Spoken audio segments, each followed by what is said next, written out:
Hey everyone, are we live? Can you see us? Can you hear us? Can you smell us? We're here. Man, 1 week goes by so quick, It's been a bit of a week, but we're back again Friday night. It's going to be another great show. Thanks for tuning in. Woody's back. Good to see you, man. Hey. Likewise. Good to see you. Dave, thanks for coming on. First timer. It's going to be first timer. Thanks for having me. Pleasure. Yeah. Chris, thanks for coming back on. Thanks for having me back, man. It's super fun. Yeah, it's gonna be a great show. Let me just do the old housekeeping. I don't know if this has any function or meaning, but we'll do it anyway, as always. Like and subscribe. Help us out. Like it, subscribe it, all that good stuff that you do on the old YouTubes. There we go. That's that done with. Hide it. Get rid of it. There we go. All right. For anybody who hasn't watched the show before, what we do, we've each got 5 or maybe more. The contextuals, we call them, the contextual picks, the enhancers to sort of build up to our actual pick. I'm quite good at that. I've become quite good at that over the course of 113 episodes. But as usual, I'm always super excited to see what everyone's picks are. It's a big part of the show, seeing what everyone's picks are. We're gonna have a great time nerding out and having a good time talking about 20 great records. So let us know if you're there. Hey, evening, Daniel. How you doing? Good to see you. Yeah, we're kind of prone to like making mistakes and getting things a little bit wrong. So let us know in the comments, especially me. I'm sort of terrible at making like announcing people dead and all sorts of stuff. But bear with me. Join in. Let us know in the comments. It's comments, important part of the show. So make yourselves known. All right, shall we get going? Are you ready? Ready to rock? Ready to rock and roll? Anyone have a beverage? Is it just me tonight? Oh, Dave's dry. Dave's dry. There we go. Cheers. All right. Well, as I'm the only non-Canadian here this evening, I thought I was, it was my duty to at least show a Canadian record, and fortunately, I have one. I have a Canadian record, and it's pretty new. It's new. It just came out. Montreal band, though. They're from Montreal. It's kind of a side project band of members of Béton Armé. I don't know if you guys know that band. And Puffer. And a couple of black metal bands. There's members of a couple of black metal bands that I'm not familiar with. I don't know if you guys know them. Vesperal and Conifer. They're black metal bands, I assume, from the Montreal area. So these guys have like this side project. They put out a couple of demos last year on Roachleg, which I didn't get. They were like tape-only things. But the fine folks at Avant Records in Italy have been kind enough to put both demos out on this record. Great band name. Talking about Spleen. Ooh, nice. Yeah. Spleen. The demos. 2 demos from. There's the back cover. Pictures of the demos. 23. 2 demos. They put out 2 demos in like 2023. The second demo is kind of like a big step up, considering they came like quite close together.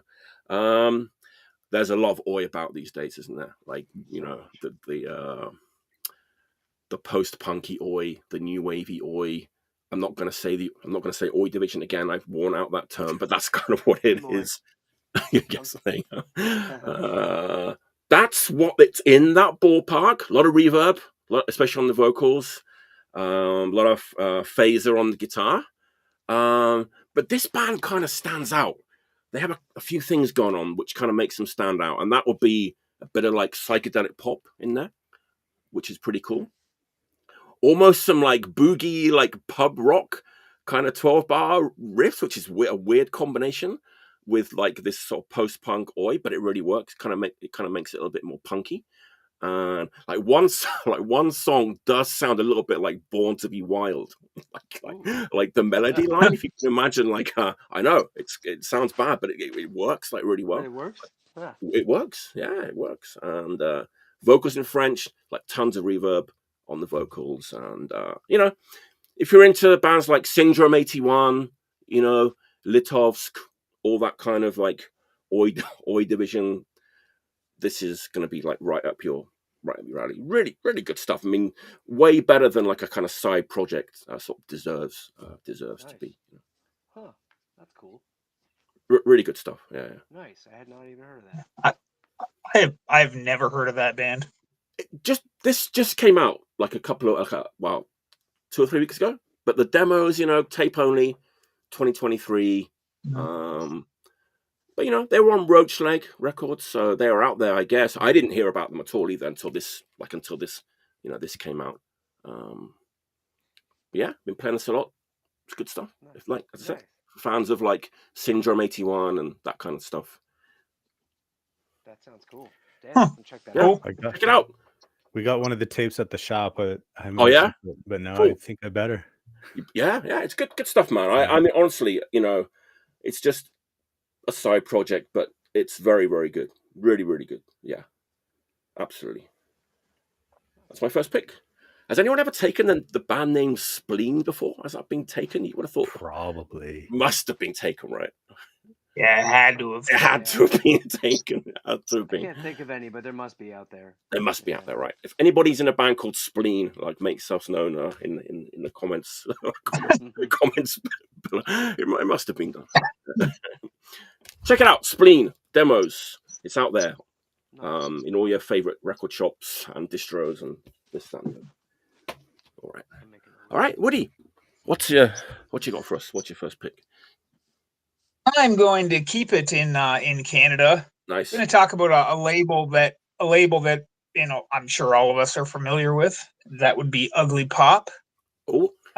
Simon, he kind of called it quits a while back, but then he's started it up again and come out like gangbusters. He's been releasing just record after record after record. So you know, records like the new Golden Shitters, Brutal Planet, 12-inch. I love the last Golden Shitters 12-inch. Great stuff. Yeah, this is, I mean, consistently as good. It's really good. But this isn't my first pick. I just figured I'd show it. That was a contextual. What I will get on it is the 12-inch that came out alongside it.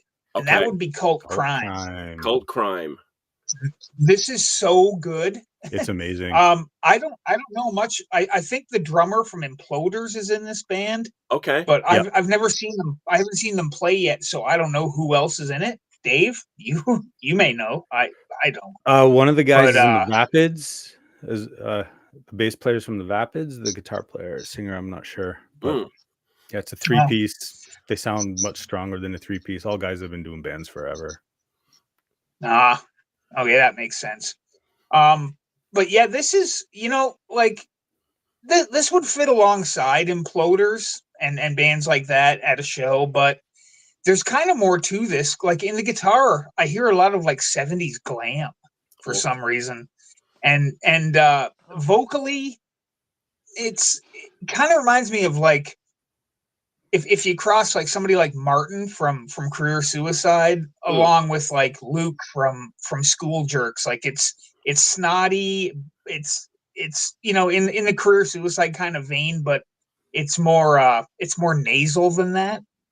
But like, you know, the songs kind of alternate between, you know, just short, well-written, catchy, you know, hardcore songs, kind of maybe like you know, West Coast US stuff from like the early 80s, like, you know, like TSOL and like Agent Orange and shit like that, Adolescence and that, but there's more to it than that. And yeah, I've listened to this thing like 750,000 times since I got it, and yeah, and I'm probably going to do that again once the show is over. So yeah, get the Cult Crime record if you can. It's on Ugly Pop. It's limited to, I think, like 300 copies or something, but yeah, they're still out there for sure. I think that's what I was told. 300, not a lot.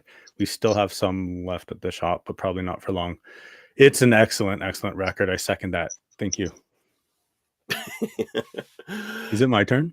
Yes, I just want to let's just talk about Ugly Pop a little bit. He kind of went on this where it's like he spat like a lot of hardcore, right, back in the day, like Japanese hardcore, and then kind of when he came back, he was kind of focusing more on like 77 punk and sort of garage punk. Yeah.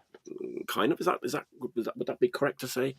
Yeah, but he did a bit of Right. everything, man. He did some really interesting. My favorite of all the stuff on Ugly Pop, that most of it, his tastes have always been really good. Yeah. But he did that Thor's Hammer. Do you know anyone know that one that he Oh, did? the It's Norwegian like a band? 60s, yeah, like almost garagey, like an actual 1960s band that's so friggin' catchy. Yeah. That thing is of all the great things on his label, and that X, the reissues of stuff like Aspirations, Yes. Pack. Yeah, I got that bad habit of buying something, an original of something, before checking in if Simon's just about to put it out the week later and spending $100 on a record that, like, but his tastes are always He's sick. got They're impeccable always good taste. and That, likable. that nobody can Yeah. deny that.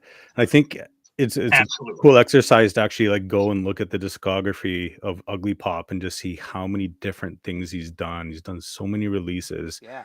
From, he's one of the first guys in North America to do like Burning Spirits bands from Japan pressed domestically in North America.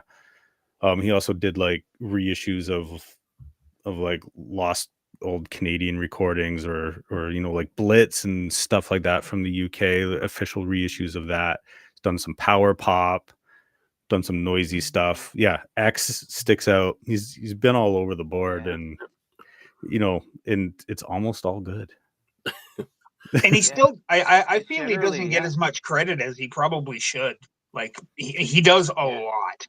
We're talking him up now, but really... I think we are also guilty of it. I felt like it for a long time. Like I didn't realize how good of a label it was. I took it for granted because it's like local to us. Yeah. All right. Good. Cult until crime. you went looking for that shit fit Human Greed record and couldn't find it for like 15 years. God, just like an actual frog singing. Like, yeah. Oh yeah, through a ceiling fan. Oh my God. Yeah. Yeah. Religious beaver. Yep. Yeah, that thing was. Yeah. Wow. Three of us know why that reference was brought up in relation to Simon. Yeah. All right. I'm intrigued to check out that Cult Crime. You've talked it up perfectly. I'm going to be checking it out. Yeah.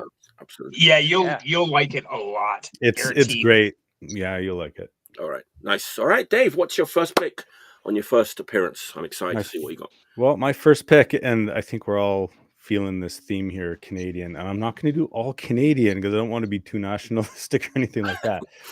But I mean, this is kind of like the proud Canadian, but also the ashamed to be Canadian release at the same time. This is No Means No, Oh Canada. So Ultra Canadian, they cover Subhumans on one side, they cover DOA on the other, by a Canadian band as well. This came out on Allied. When was it? Like 1991 in Allied. You can recognize the John Yates style on the front and the back.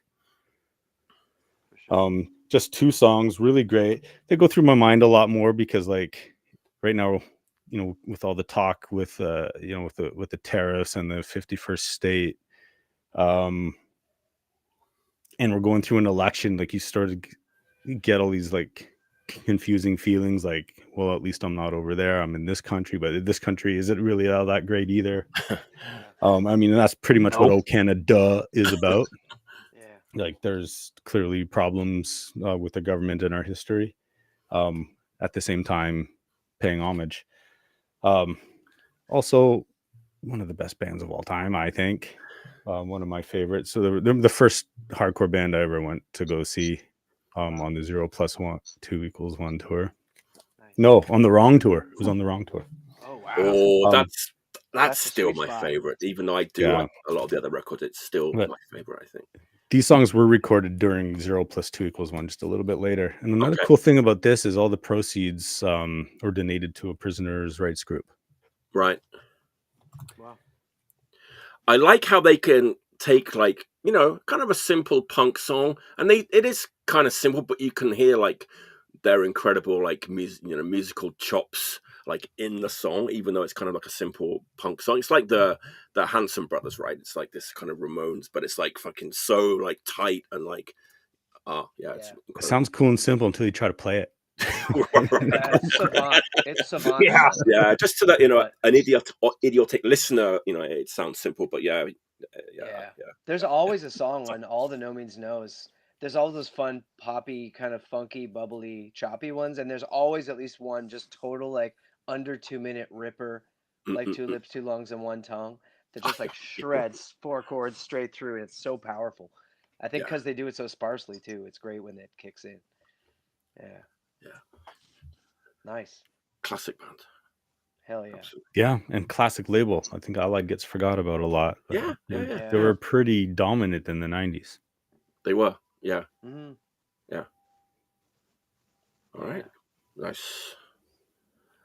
All right, Chris, what's your first pick? First one I got. I'm a humongous Disrupt fan, and this is Disrupt Family.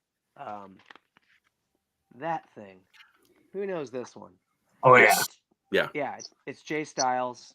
Like after Disrupt, and this band was, I guess, it would be after like State of Fear, before Night Feeder. And I think it's the bassist from Night Feeder. I don't think anyone else from Disrupt other than the singers in it. But the drummer just makes it so much for me. And that's one of the things with Disrupt that made it, like, there's so much Lewis Crust and D-Beat out there.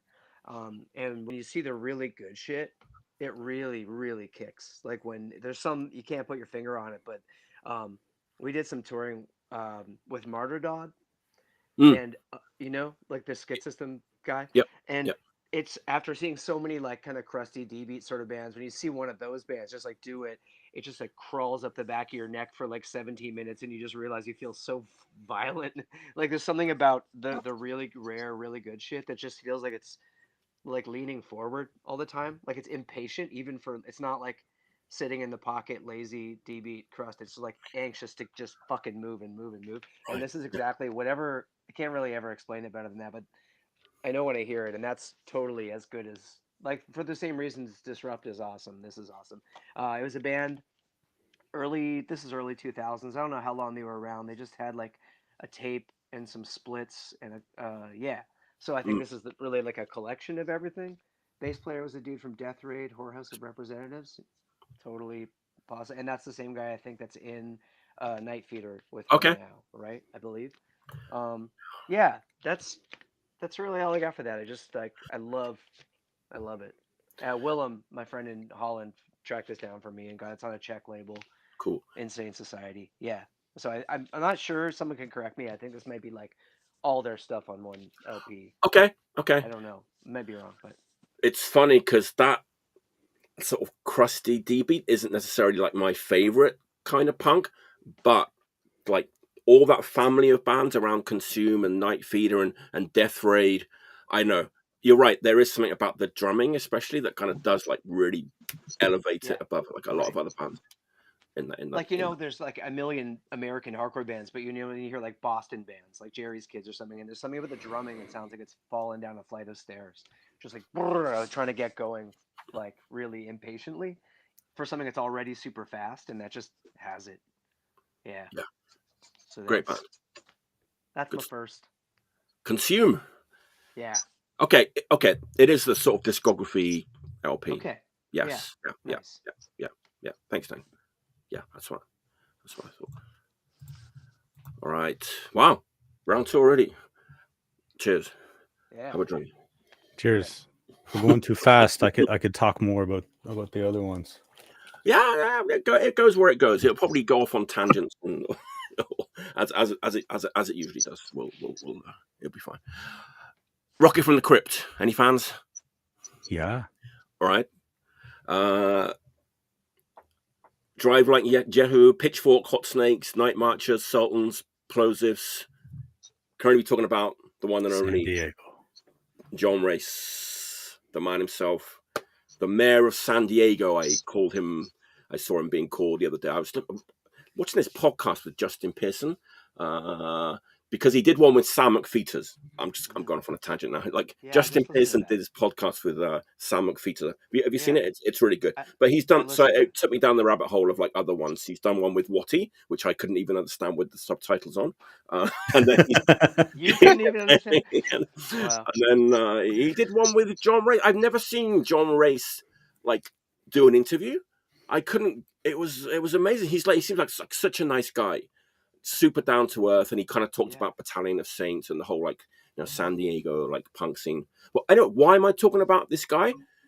Well, he's been knocking out records. He's still super active, and like last year he put out this record, and I think it's decent. It didn't kind of blow me away, but it's like his new band, Swami and the Bed of Nails.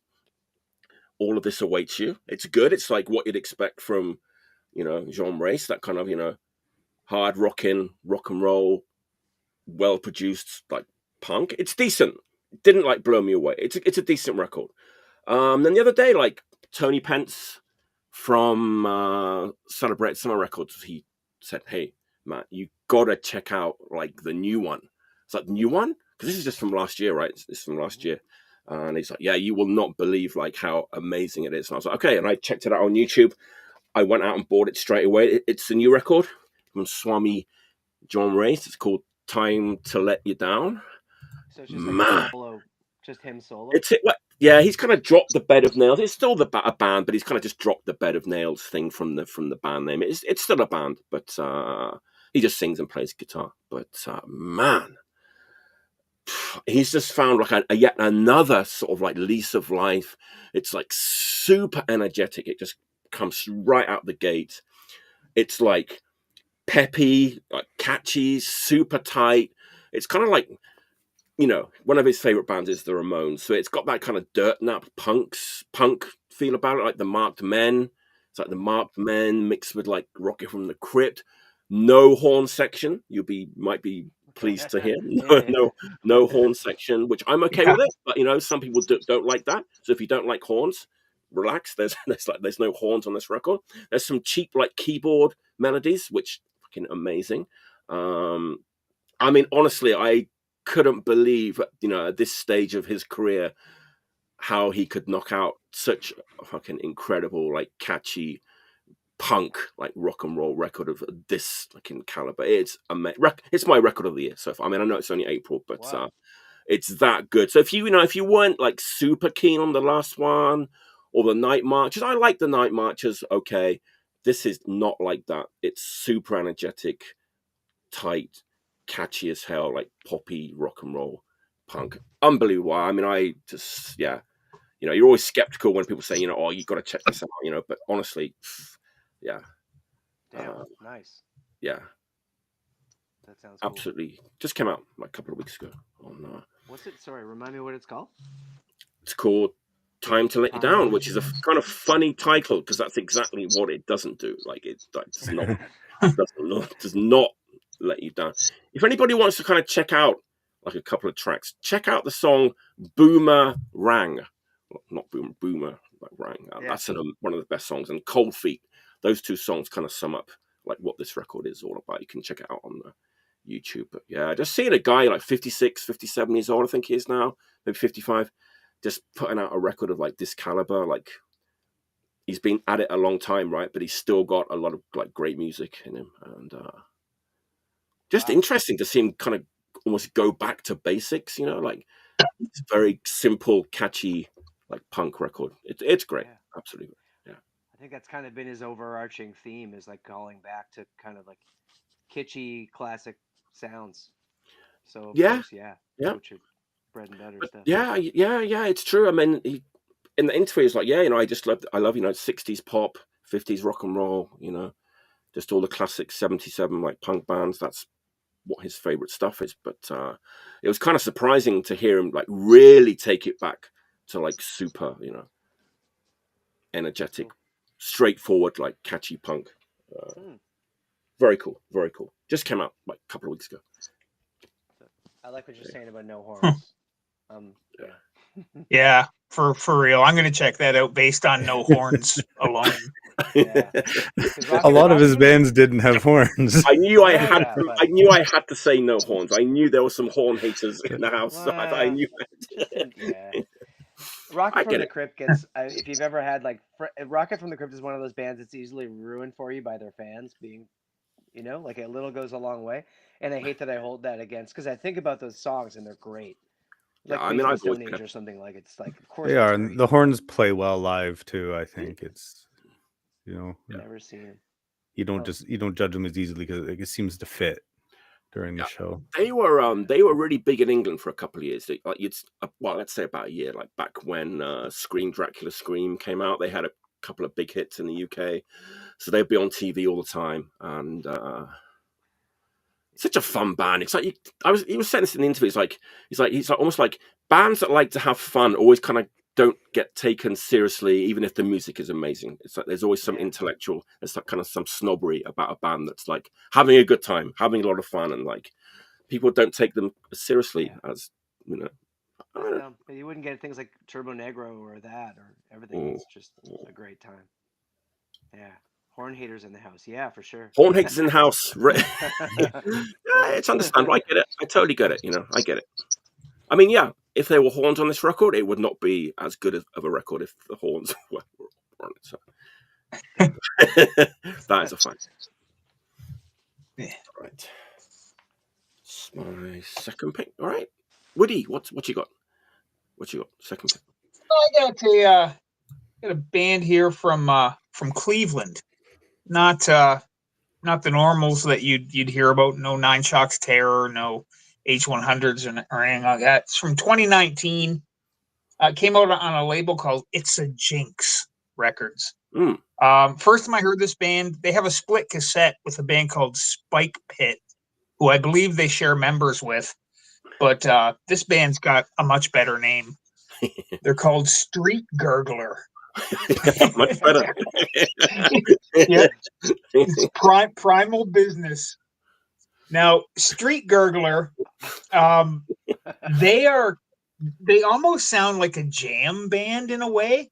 Like there's almost a funk element, but there's no like chickawackas in it, no slap bass, but it's just got that gritty 70s like almost like soundtrack funk element to it. Wow. The singer's a woman with an especially high voice. She kind of sounds like, any number of like native songbirds that have been lit on fire, made to fly around a room. Like she's very, very, very high pitched, and she's just there's definitely drugs involved in the recording of this. There is a psychedelic element. Anytime you read anything about them, it always makes a point to say they're psychedelic. I guess they are to a point. And there's a lot of wah pedal to this. The bass player and the guitar player are both very accomplished at what they do. And there's always like what I call a strobing siren in the background. Like sounds like one of those stupid Christmas ornaments that does the like repeated chirp where it's almost like a siren. There's always one of those going in the background, which is super annoying, but sometimes I like being annoyed like that. So yeah, Street Gurgler's got all that stuff, all the boxes checked, and a fantastic name because that's great. I like that more every time you say Street Gurgler. That's great. Street Gurgler. It's like it's pretty weird. That was my nickname in high school, but yeah. Wasn't it Nard Gargler? And then for me to later find out that there's a band with the same name, genius. Woody, let's look at the back of the record. What's going on the back of the anything exciting? Oh, on the back of the record? There you go. Okay, nice. Okay. Yeah, it's just like I don't know. Could be a weird jailhouse tattoo made into a silk screen or an etching. Is this new? The front I like. Front's great. Yeah. Is it new? Is it a new release? It's from 2019. Okay. Newish. Yeah. And I don't think they have anything else aside from the split cassette with Spike Pit. Couldn't really find a whole lot of information about them. Okay. The the one guy the one guy's in a band called like Necro something. It's some kind of a black metal name. It's like Necro with a K, so you know it's edgy. But yeah, there wasn't a lot of information to be found about him, but it's Street Gurgler. That's all you need to know. That's all you need. That's all you need to know. Did you come across anything interesting when you were Googling Street Gurgler? Well, let's just say that's between my search engine and me. Okay. I'll say no more. All right. You know something. I know in a past episode of this show, I want to say maybe Christine. Somebody mentioned the band the Rhododendrons. Okay. And in a way, they kind of remind me of the Rhododendrons. In a way, they have that kind of jam band quality that's similar to the Rhododendrons. Yeah, but yeah, it's a good record, and I hadn't listened to it in a while, and I figured no one's probably shown that on here, so but there you have it. Spike Pit has been talked about before, interestingly enough. Have they? Yeah, I think maybe their tape, or yeah. Huh? Well, yeah, they're pretty good. I think they share members. Okay, there you go. All right, beautiful. All right, Dave. What's your second pick? What you got? Oh, here's one. And this won't surprise Woody. From my hometown, but a little bit before my time. I didn't know them yet. But we had some mutual friends, so I got introduced to them later on. First record that Woody ever mail ordered, if I remember correctly. And I'm wearing the shirt. It's the Nunfuckers from Waterloo, Ontario. Wow. Dead on the floor. Hold it up high in front of my face. That artwork, I think, is perfect for this band. So these guys, it's like they got like the snotty factor of, say, Jerry's Kids, like snotty hardcore, but like the speed of, say, like DRI, not always, but often. This is their second release, self-released. I read somewhere, I can't verify this, I read somewhere that most of the copies were mail ordered to Germany, and that's why we don't see a whole lot of them around here. At the time, it was, when I got it, it was the most expensive record I ever bought. It was $20. I couldn't believe I was spending that much on this tiny record. And that's Canadian dollars too. These guys, their demo was like much longer. It was like 20 songs or something. But good luck finding that. I've heard it. I have a friend who has it, but I haven't been able to find it. But this, super good, fast. They were contemporaries with like Sons of Ishmael and MSI, and played lots of shows with them. Played with SNFU.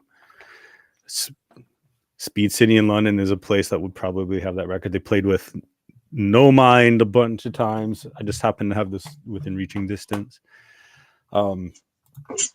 Super cool band, and there's a cool thing when I was the fuckers were killer. I played a fest. I heard their last show was actually in Guelph as well, in 1988. So they formed in 85, lasted till 88.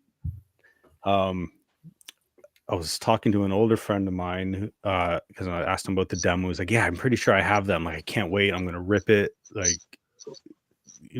so I can listen to it whenever." Gives me the tape. Turns out it was just this, but it was the whole recording session. There were more songs on it. So 2 of the songs were re-recorded songs from the demo that sounded better. One of the songs ended up on a comp. What's that comp called? Do you remember, Woody? The one where the title's in question. I forget. Yeah, I was like, still thinking. Comp. Yeah, and then but then there were 2 songs that never got released anywhere ever. They exist in the same recording session. I asked someone to track them down. The singer was just like, "Nah, don't put it out. I'm not interested. I just want to forget. Like he's got some like Bay Street job or something. That's like Canadian equivalent of Wall Street. Like he's just, it's like, I'm not ashamed of it, but like, I don't want my clients Googling me and finding that sort of thing. But the rest of them, like, you know, by the time I was 15 in the early 90s, like these guys were like already in like a hippie band and denying that they were ever in a band like this. It's like, no, I've never heard of that band. I never played in that band.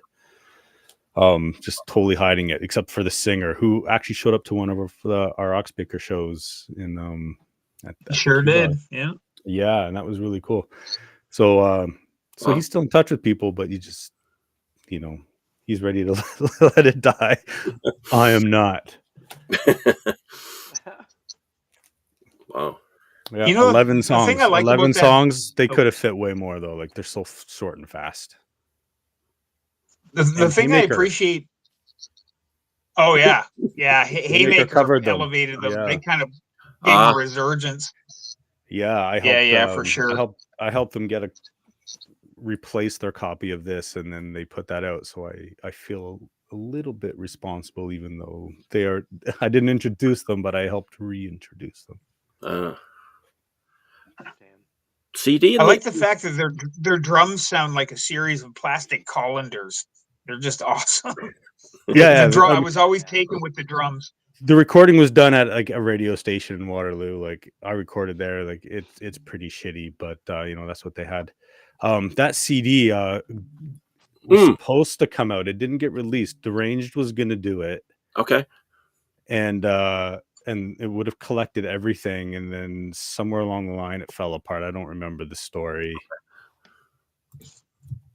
But gotcha. Yeah, it would have been amazing if Deranged put that out and got it some good recognition. Yeah. Did Steve do something with equalizing distort in them, or am I thinking of the Haymaker thing? So Haymaker did a live set on CIUT, and they did a play on that cover when they released it. Yeah. So if you recognize that and you're a fan of Haymaker, they just replaced the font on it. Yeah. Wow, that's neat. I had one of those that got stolen from our house from 148, the house I lived at. You know, when you go for records like years later and you're like, how long has that not been in there? Along with my bullet, a whole lot of, I just can't think about it. But that thing rips. Yeah, it's incredible. Good, fast, snotty, but serious, hardcore with juvenile, it's juvenile and serious. You know, it's just like they captured like the teenage thing perfectly. Like, I can't get enough of it. Like the gangrene tracks on This Is Boston, but Southern Ontario version. That's I like that. Yeah. Wow, that good, eh? Wow. It shreds. Wow. Yeah, legitimately. I think it's great. Beautiful. Yeah, I've never heard of this band before. Yeah. So yeah, cool. Oh shit. Wow. It's time to dig. It's weird when you grow up you assume when you know these little things like they must be kind of everywhere. There's so much to discover, you know. There's so much stuff, you know, local stuff, regional stuff that, you know. Yeah. Unless you know someone from that area, you won't ever find out about it, you know. Yeah. That's cool. Nice. Beautiful. All right, Chris, what's your second pick? Okay. All right. So this is the one that someone had already done, but that's the Lost Tapes, right? That's the Lost Tapes, and this isn't the one I'm going to talk about. I really love this thing though. Their earlier stuff. I gotta also confess, I try and I try. I don't give a fuck about Merciful Fate or King Diamond. I can't do it. What a coincidence! Oh my god, you do. You do. How dare you? Something about. Oh, I'm so sorry. Damn it. No, it's right there. I can't. I don't know why. I like some kinds of shrill, like Dio shrill. I'm all day long. Geddy Lee shrill. Fuck off. I can't do Rush. No, that's a Canadian trauma. That's a PTSD thing. No, I just can't. But for some reason, the vocals just kind of kill it for me. And I love the theatrics. Same way as like that band Ghost. I would be open to it, but I just want it to be nastier. I want it to sound like it looks, and it kind of, I find it doesn't. But anyway, whatever. It's I get something from the guy because this is his band before any of that, right? And these versions, like the really punk lo-fi ones, they're killer, man. Like there's something about them that this might sound like a stretch, but if you think about it, the way that Samhain sounds like a warped tape in a kind of morose way, like it's not, I don't even know if it's intentional or just the way the whole thing came out. It's got that quality to it. But what I was gonna do is Oh, the The later other. one, okay. yeah, the That's one the that they one do, I the have. one I that's haven't heard the Lost Tapes myself. So, it's okay. amazing. Yeah, like it's the punk, like All the right. Okay. DIY lo-fi Cool. faster Okay. version. And by the time they got to this, it was they're kind of trying to go for it, Right. be a real band or a Right. radio band or something, or half a radio band. So it has some of those songs that are fast and more punk-like, but they're more slick, they're Okay. better recorded. Some stuff slowed down. That really good song, Sense My Boy, it's almost this dirgy, slow, like the odd super slow Ramones song, but even slower. But I don't know. The record itself is just killer. Dave, I think this is maybe an emissions one. It is. I It's special ordered that for High you. I Roll. remember from Hey, yeah, HHR, and HHV, here we are. Yeah, the metal it's High guys in Roller. High Yeah. Roller, High roller. Right. High High roller. Roller in Yeah, Germany. Yeah, Yeah. Great High label. Roller. Great label. Yeah, 2022. It's just like it's great. It's got like posters in it. It's got a lot of things to it. But I don't know. I'm kind of a sucker for those. I don't want to say like pop radio attempt records. The odd time that like say stuff like the Monks, like that's kind of like a bullshit band or record, but it's like there's something really cool about it. They're obviously every band has to get to this point. If you're like, are we musicians now, or how do we make this work? And I guess so. I can't always fault somebody that tries to make like step it up a notch. If the result is something I like, and I really do like the result of that. Obviously, it didn't work, or we would know more about this band, right? And it must have rolled right into Merciful Fate if this was like 78, 79, 80, 81. So I'm sure everybody, including you, are probably pretty happy that it worked out the way it did, or you'd have no Merciful Fate or King Diamond. But yeah, I just everything about this I love. His vocals weirdly like remind me of the Cars in a weird way. Just maybe it's the era of it when you put it in the context of something a little slower and poppier, but it still has this weird like warped tape vibe to the whole of it that I don't know. I love it. Yeah. So giant barcode. I can't believe they I made know. that look cool. I know. It looks really yeah, cool they though. did though. It does. It's aesthetically just like it matches what it feels like. Oh man, Yeah. I know that was your pick today, but I'm So so happy you showed the Lost Tapes because I was like, I was like on the fence about getting that one, but now I'm definitely going to get the Lost. oh, it's great. Yeah, and they were on that Danish comp Pere Punk. Okay. Danish? Yeah, because they're Yep. Danish. Yeah, Pere Punk. That's like a whole lot of like earlier, it's like Killed by Deathy kind of stuff. And they had just I think that and these tapes and then this LP. I think that's all they did. Someone could correct me if that's wrong. If there's more, I'd love to know about it because I'd love it. Cool. Yeah. Yeah. Beautiful. Yeah. Sorry. Good ones. I'm a street gurgler, just having a gurgle. bear with me. I feel like I don't know if this is true or not. I didn't go back and kind of go through my picks, but I don't know. I'm not going to say my picks are sort of lightweight, but I haven't done anything like too ferocious in recent episodes. I haven't, done a like wild grindcore record or like super blown out hardcore record. I thought I'd, readdress the balance tonight and show something pretty ripping. This is a ripper. It's another kind of collection thing, not demos. 2 singles on an EP from Chile. Although I'm not sure if the member or members are still in Chile or they relocated. But I don't know about you guys. I have this sort of it's not a fear. It's I'm afraid of like one-person bands. I have like this, I don't know what it is. It's just a thing, if I see it's like a one-person project, I'm suspicious of it. I'm like, how good is this going to be? That's just like me. But there's a few exceptions recently, like that band Queer, CUIR from France, the one-man band, like Pink Gimp Mask, like Oi band, that's a one-man band. They're amazing.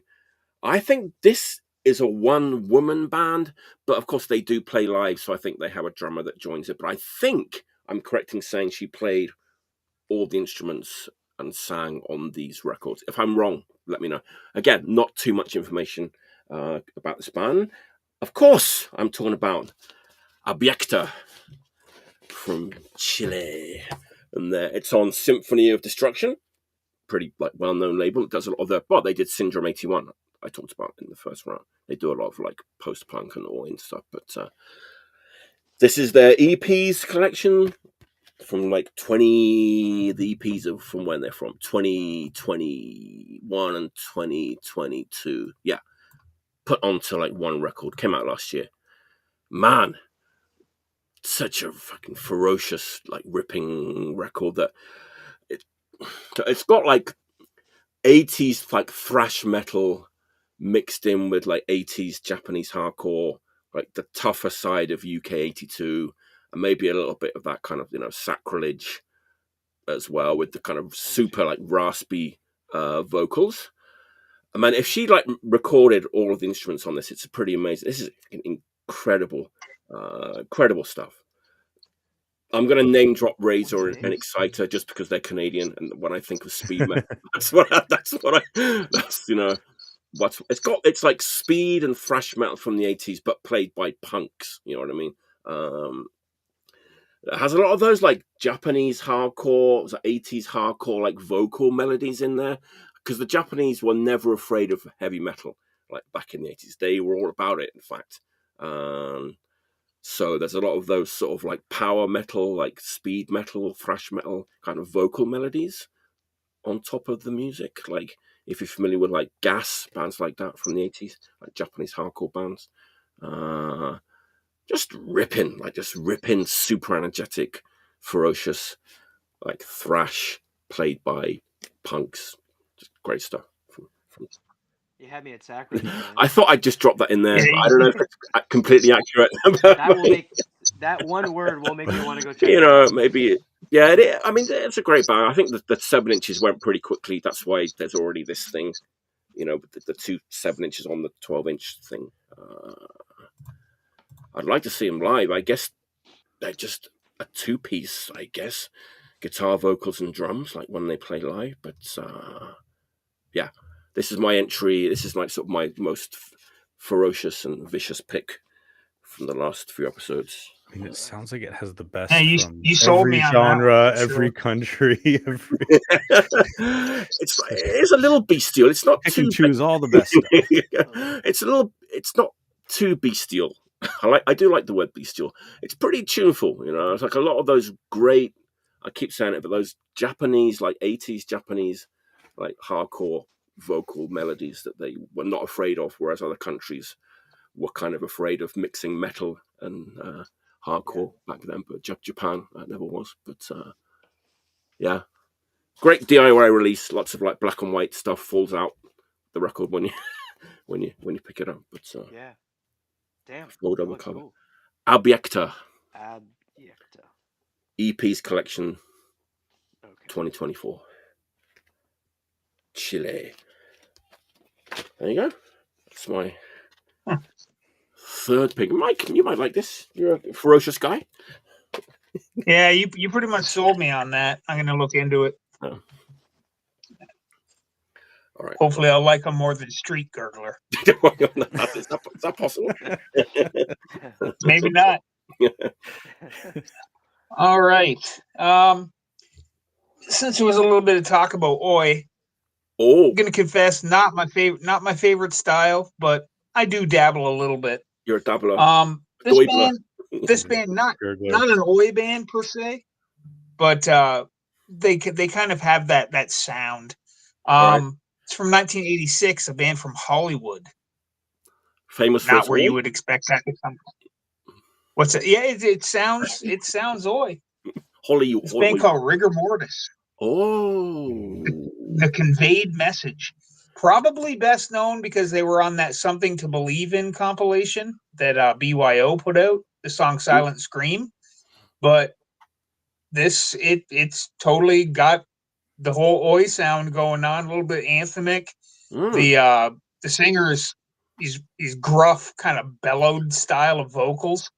The last song on each side kind of is more in the vein of Discharge, like it's actually fast, but the rest of it is more just mid tempo, kind of an anthemic oi style with the kind of, like I said, bellowy kind of guttural vocals. Yeah, up until I got this, I had only ever heard that one song on the comp, which is on this. I researched him a little bit. Guy's got he's got some crazy ass hair, but the only other band I could find that any of them were in was a band called Crankshaft, who were on some Mystic comps back in the day. But it's weird because the label Tab Records, TABB Records, they only released 4 records. This one, the Ruggedy Anns, who were like an all-girl punk band from Winnipeg, they did a Gleaming Spires LP, which is like, you know, a band that was on like, you know, the Revenge of the Nerds soundtrack, like All Night Party and shit. I think Jeff Reis was talking the Gleaming Spires on an episode a while back. And then a band called the Cripples, who I'm not familiar with because maybe I am, but there's like 8,000 bands called the Cripples. But it's just kind of odd that the output of that label is kind of all over the place and it's limited to 4 records. So, but this one's pretty good. Not too bad. Yeah. Rigor mortis. Huh. The conveyed message. You conveyed the message nicely there. There's a lot of bands called Rigor Mortis too, though, right? Yeah, this one's all one word. Okay. So as not to be confused with the Texas metal band, who are also really good. Yep. Yeah, the Ruggedy Anns record is really good. Wow. Cool. 80s, right? Yeah, 1986. 86. Yep. And they never did anything else aside from just comp tracks. Wow. Easy to miss. You know, I've listened to those BYO comps thousands of times. I don't remember that song. Guilty as charged. Me neither. Yeah. It's like, yeah. Some of them really it starts out with Curly from the Three Stooges going "Certainly," and then echoes, and then the song starts. How can we forget that? As soon as I heard it, I was like, "Yep, that's the one, right there." I suppose they might be considered one of the lesser known bands, though, right? On that comp, maybe. Oh, absolutely. Yeah. Like, but they're pretty good. Yeah. Not bad.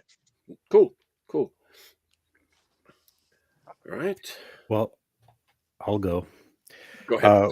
We talked about how some bands that have a lot of fun don't get taken very seriously. And, you know, this is just sort of a lead in, you know, Diglow Abortions, these 2 like metallic albums, the second and third album. 2 Dogs Fucking. 2 Dogs Fucking. That one's great. It is. It gets overlooked. It gets overlooked. That's the last great one. All right. So a band that's sort of along the lines of that, Gotcha. but lesser known. So you know, 2 Dogs Fucking era, Dayglow, like that metallic punk with a really strong guitar. Like he plays really well. Like I think a lot of people overlook that. There's another band from Thunder Bay who played a very similar style, and they were called Head Cramp. They put out a bunch of stuff. It's like all self-released, and in Thunder Bay, Ontario, very isolated place, and not a lot of bands from there get noticed. This is their record, Born in the 70s. I really relate. Like the lyrics are, I was born in the 70s. My mother made me wear plaid. I had a stupid haircut. Did it ever make me mad? I'm like, that's my life. I know it. Side 2 is Dead People and I Love Chicken is my favorite meat. So Born in the 70s, this version of it, it's also on their first record, first album, which was CD only, has this like disco breakdown in the middle of it. And on this, it sounds like Dayglow Abortions doing disco. Wow. On the album, it sounds like a true disco song. Like they nailed it. They're like, they play really tight. They play really heavy. They have silly lyrics, but they have amazing riffs. The songs are just written really well. and the kind of goofiness of it kind of like sells it to me. It's, you know, it's that small town punk band that everyone local loves and is a big part of growing up when you're a teenager in your 20s and no one else gives a shit about them, but you know they're fantastic. Well, I never got to see them because Thunder Bay's fucking like 12 hours away from here by car. And it's in the same province, you know, Canada's big. Wow. I actually bought this record. You know, at the record store, people come in like every day talking about, you know, emo's massive right now, this 90s screamo, and people talk about Portraits of Past all the time. I'm selling tons of those records. I was at a Portraits of Past basement show, and that's where I bought this, and they made fun of me for buying it. One of the bands that was on tour with them from BC called Render Useless, like, oh my god, he wants the Head Cramp record. I'm like, I want the Head Cramp record. It's like, yes, I'm paying $3 for it, and I really want it. I don't care how much you make fun of me at the emo show. I don't regret it one little bit. Look it up. Even the artwork looks really cool, huh? Does look cool. Yeah. And like, I just love the simplicity. It's on Meathead Records, which only put out bands from Thunder Bay. I think half the releases were Head Cramp releases, so maybe they had something to do with running it. That label also like got into like films too. Like they did a movie called Zombie Massacre, and they made videos for some of the bands. Like it just seems really cool, and I'd really wish that like Thunder Bay wasn't so far away, and I got to like learn a little bit more about what was going on up there in the middle of. They're not close to anything. There's no other. There's no other city. Thunder Bay. We went. Yeah, we slept there and left, right? That's pretty much. Yeah, that was pretty much. Yeah, that was the plan. It's more than 12 hours, and you basically just have to go there to hang a left and go to the west coast. But even Ontario goes way beyond that. That's just the last of where anything you would go to is.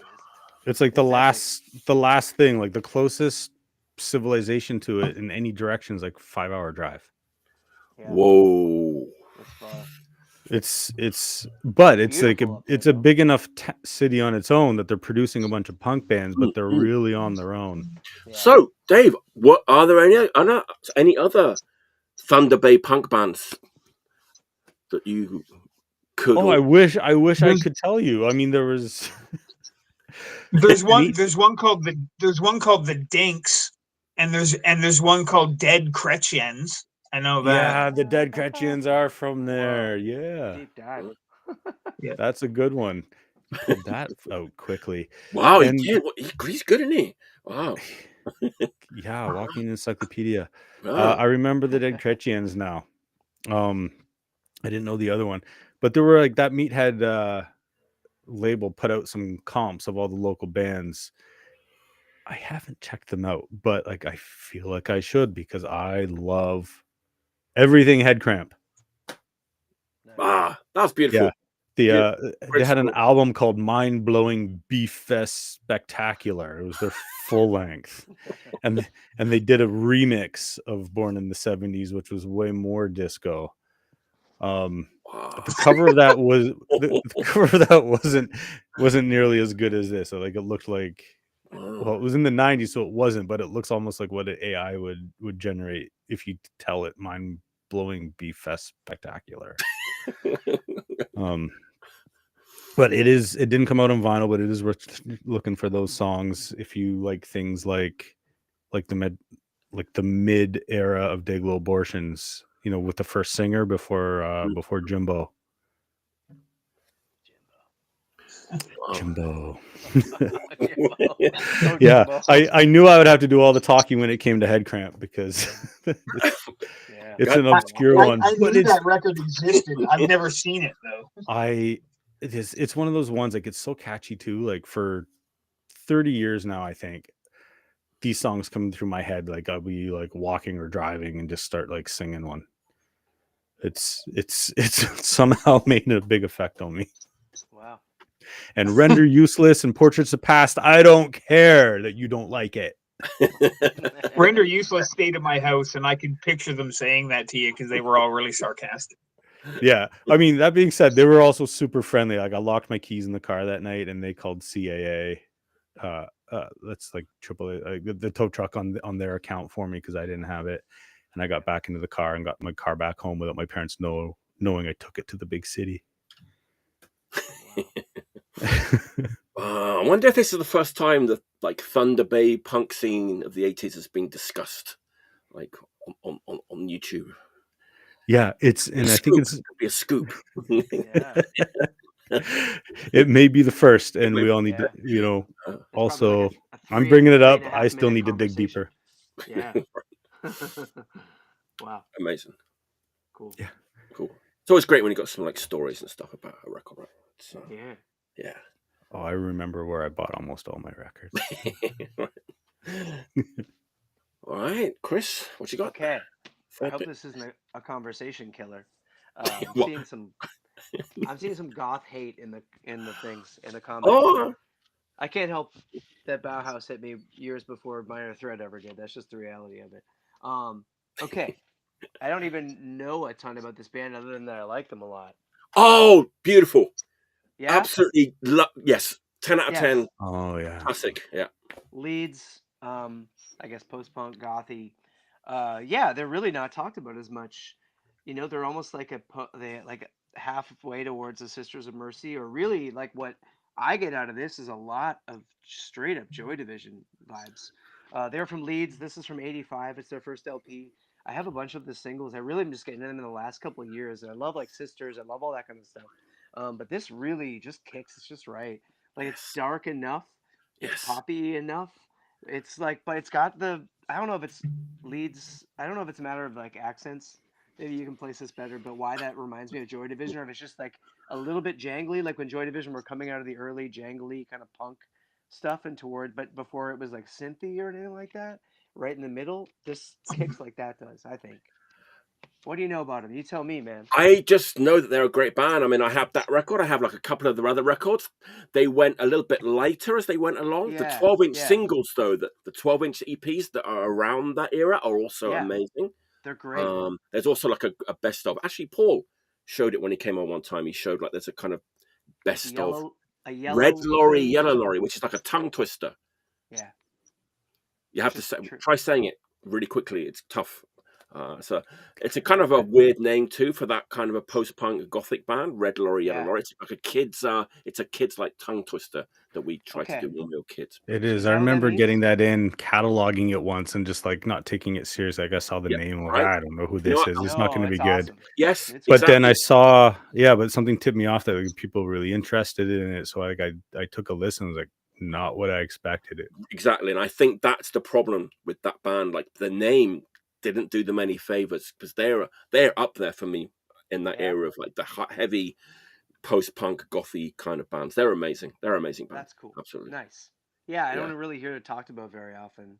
And you're right, the name is a little bit goofy. Is that just supposed to be about trucks and a tongue twister? It's just a tongue twister. It's hard to say, you know, Red Lorry, Yellow Lorry, Red Lorry, Yellow Lorry. There was a kind of game we played as a kid, like how many times can you say it without, you know?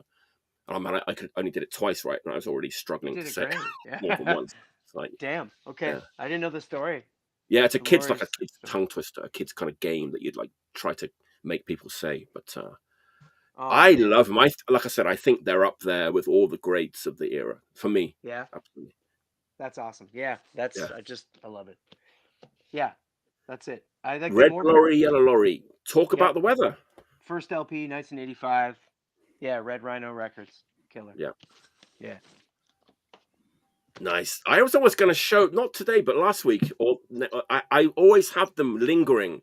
You know, maybe I'm going to show them this week or next week. But check them out if you love. Like, it's kind of. I always thought they're a little bit more like evil, not evil, but like a little bit more hard hitting than there's something dark, kind of dark, halfway to dark about it. It's cool. Yes. Yeah.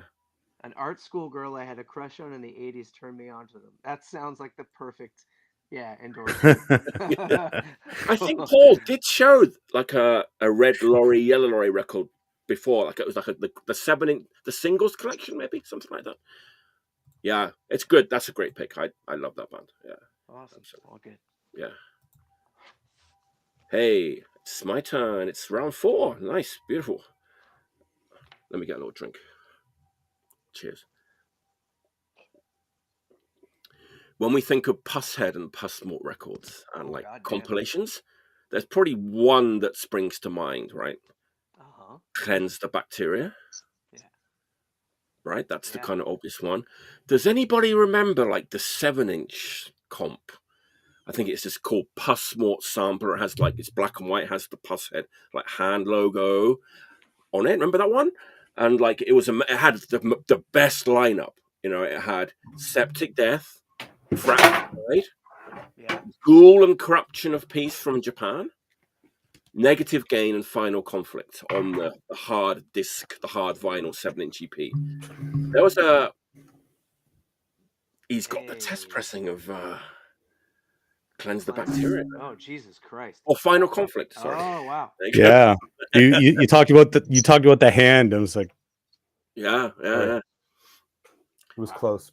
Yeah, but I think like this 7-inch single, this comp is kind of been forgotten a little bit. But there was like a limited version which had a bonus flexi. I think it might have been mail order only. If you ordered it direct from the man himself, Pusshead, you got this bonus flexi. And I had it on tape. I've never owned the full version of that. I had the EP, but never the full like EP plus flexi version. But the flexi is amazing because like track 1 is Alto, local band, ripping, raging like Japanese hardcore from like the mid-80s. And then track 3 on the flexi, I think, is SOB, like one of the all-time like great like raging local bands. But sandwiched in between Alto and SOB, there was this mysterious band that was doing basically early Misfits worship. And I loved that song because it just sort of didn't quite fit. It's like part 1 on Cleanse the Bacteria. Like they didn't fit on the comp. They kind of stood out as a, they weren't doing the same thing as all the other bands. I kind of sometimes wondered like what happened to that band. And they recorded a full-length LP for Pussmort. Never came out. But there's test pressings out there. But for some reason, it never came out. He didn't release it. But who am I talking about? I'm talking about this band, of course. Of course, I'm talking about Ghoul Squad from Boston. Okay. Or the Boston area. Kind of a forgotten band, like a footnote from like that comp. I was like just really happy to kind of come across this in the record store. I didn't know they had recorded an LP for Pussmort. And not like you records put this out in 2020. It's how many records did Pussmort abandon? Are there more? How many others did they? What else did they do? Yeah, there's the new Fratricide split. Yeah.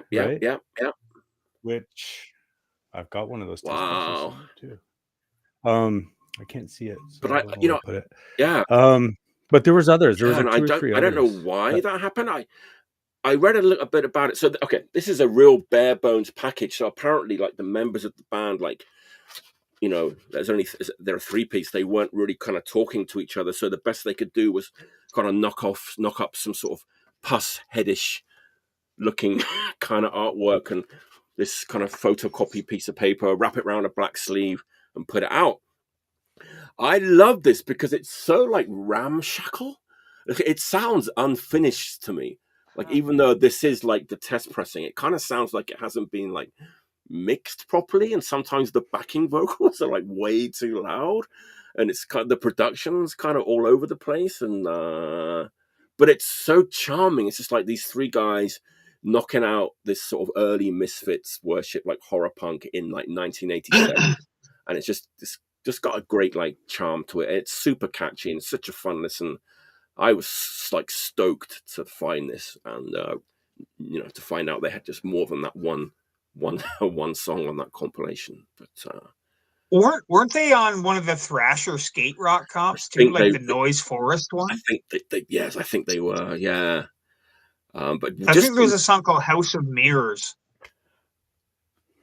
It's the first track on this record.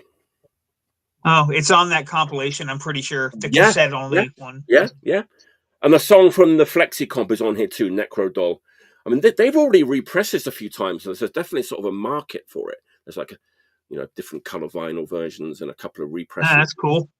Yeah, but like I saw that like they were a bit disappointed they didn't have more information, like a history of the band, but the members weren't talking to each other, and it's the best they could do with what they had. But I love this. It's just this really sort of ramshackle, sort of badly produced Misfits worship. There's just so much fun to listen to.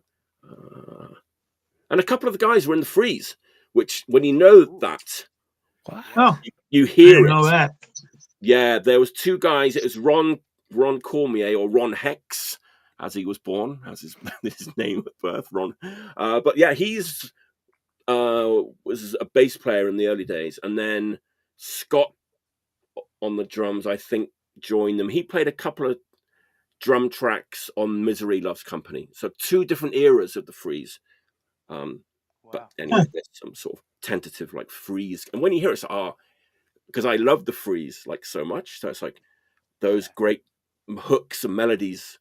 I love that late era Freeze. Me too, man. I love it so much. One of the few bands that sort of, I mean, saying they got better is a tough thing to say, but I do like Misery Loves Company and all those late era stuff. Those are great. It's it's so many bands like when they get more melodic, like they got worse, but not them. They were so good in that. I know. It's unbelievable. They're almost like an East Coast Dead Kennedys, like the twangy kind of cowpunk vibe of it all. I always thought the Freeze, I think, hits me because of those awesome twangy riffs are a lot like Kennedy's riffs are. But the later stuff is just very melodic. It's just melodic hardcore, but it's like the songs are just so freaking incredible, and kind of dark lyrical themes, just like super catchy. But like for how catchy it is, it's almost like it's usually only pop punk bands that have that kind of melody to it, but it doesn't sound pop punk. No, it's so hard. I don't know how to describe it. No, it's hard. You've heard it, but it's hard to describe. When you talk about it, it does. By the way, look at that. There it is. There it is. Yeah. Another shelved Pussmort. I don't know why he shelved this. Maybe he just didn't think it was good enough. Maybe it wouldn't sell. But I know I love this Ghoul Squad. It's out there. It's on Discogs and it's all over the place. There's like 4 pressings, but there you go. Ghoul Squad. That's awesome. I'm gonna look that up too. Originally from '87, shelved until 2020. So it's just a piece of paper folded over. It's just a piece of paper folded like this. That's all it is, with in a black sleeve. That's it. Wow. Maybe very unassuming. Maybe they'll do a better version once they get like more photographs and somebody wants to do some liner notes maybe at some point. But I don't know. We'll see. But yeah. Nice. Yeah. The Ghoul Squad. All right, Woody, what's your next pick? All right, I'm switching gears here. I'm kind of delving into a genre that I'm not even all that fussy about, but I do happen to like this. This is a collection that came out in 1992. A Toronto band, industrial band. Started out as a metal band in like 83, 84, something like that. Got it. We're talking Mal Havoc. Nice. Mal Havoc. Yeah. Wow. Yep. Speaking of which, now, Monster Voodoo this Machine. was yeah, there you go. Or Soulstorm. This is actually the release and punishments put together as a double LP collection. Originally came out in 90 and 91. And then this came out in 92 on Devotion Records, which is some European label, I think maybe German, maybe. Okay. But fantastic band. I used to go see them live back in the early 90s, and they were one of the best live bands I'd ever seen. Just completely shock you every single time. Incredible. Did you get jacked off on? Woody? What's that? What? Did you get jacked off on? I didn't want to go to the VIP room. Yeah, I never. I had wish that I much bought extra money. their branded long underwear that you wore underneath shorts. Remember that look? Well, you could buy mine. Yeah, they sold. You bought those? They sold those at their shows. No, they would do weird shit like the lights would go out, and then when they come back on, he would have like a replica handgun pointing at people, and it would like freak him out. Wow. But he like their lyrical content's all like horror and folk horror fiction. Just a really interesting band, and one of the only, like, I mean, their earlier stuff, and it was kind of closer to like early Bathory almost. Oh, But wow. then they started going off in an industrial direction, and whereas I generally dislike most of that stuff, this is one that I got a soft spot for. Yeah. Yeah, It's a real time they're and just place record, man. yeah, like That's a- legitimately sinister. You know, Yeah. if like, you know, there was definitely a feeling of menace to their music and to their live show as well. And they released And it's a few years back. They released their demo as an Their LP, early one. and I saw the reunion show there, and it was still good. They played with what, Micro Edge, I think. Yeah, so it was that super singer good, but still, he's in his own world, right? That label, I had that thing, and I had the same experience with specifically that record. Was it Epidemic or that label? It was somebody Epidemic. never. Epidemic originally released it on CD and cassette, and Yeah, this that's what I would've is on Devotion. Okay, what was Epidemic? Who knew? Was it somebody? Now knowing what's what and who's who, do you know what that label was? Oh, I don't know who ran Epidemic, but they did a lot of like pretty good, like early like Soulstorm and stuff like that. Like a lot of pretty well-known Toronto bands, Monster and Voodoo some Machine, not so well-known. Trigger Happy. Yeah. Leftovers. They had a band called Sing Along with Tonto.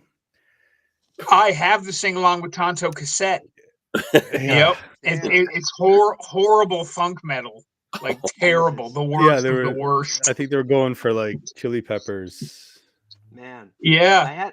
They should have been going like for before Mother's just Milk, absolute death. They did. I had a T-shirt, a Mal What's Havoc that? one. I had a Mal Havoc T-shirt that said, homicide, suicide, genocide. I had the same one. Did you? Choose I got your sent side. home from Catholic school for it, so I know they were doing. I had that too. That's how you know. That's awesome. Wow. Yeah, well, let me tell you a crazy thing about Mal Havoc. There's this guy that I know. He was in a band. They parted ways. Avril Lavigne's touring band. Then he was in another band, and they parted ways, and they became Sum 41. Wow. Years later, he joined Mal Havoc, and maybe he was in the show that you saw. Whoa, that's funny. Yeah. I remember one of the guys that joined in Mal Havoc, like kind of later on, was this guy named Justin, but he was in a band from like Ajax called Domestic Violence. Yeah, and Cannonball Small. Yeah, and he worked at like maybe Full Blast or something at one point in time. He worked at one of the bigger record stores, but he ended up joining Mal Havoc. Yeah, that's right. You're right. Sonic Boom. Time. Yeah, he plays in Do Make Say Think, and he does. That guy does soundtrack stuff now. That's really interesting. He's amazing. And yeah, he played in that. And Domestic Violence was his early. Yeah, Mal Havoc was cool. That never gets really brought up. That's a cool Southern Ontario dive. Okay. Yeah, they're so kind cool. of a time capsule. They're more known for their industrial years, but like the metal stuff before that was really good. Yeah.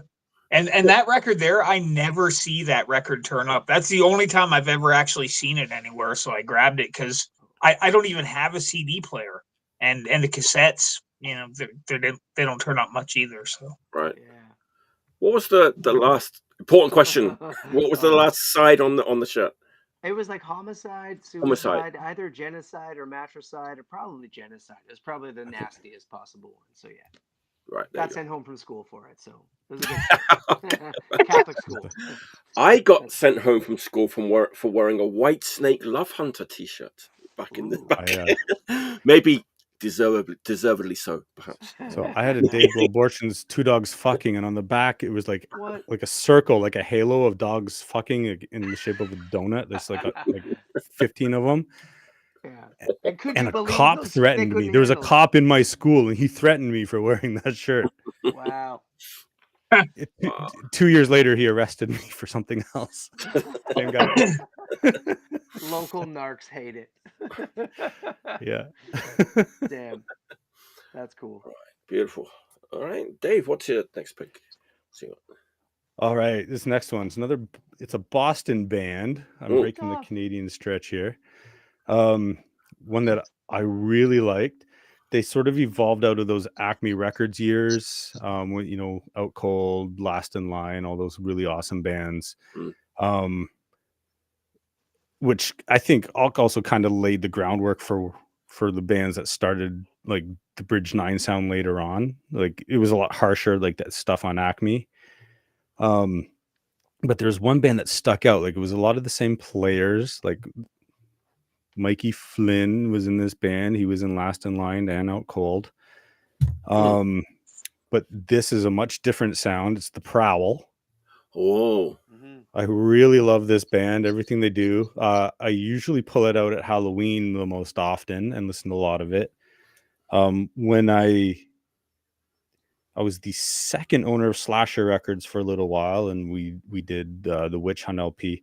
I think this is the same kind of sound. Like this era of Prowl was like I think it's the last thing they put out before they broke up. And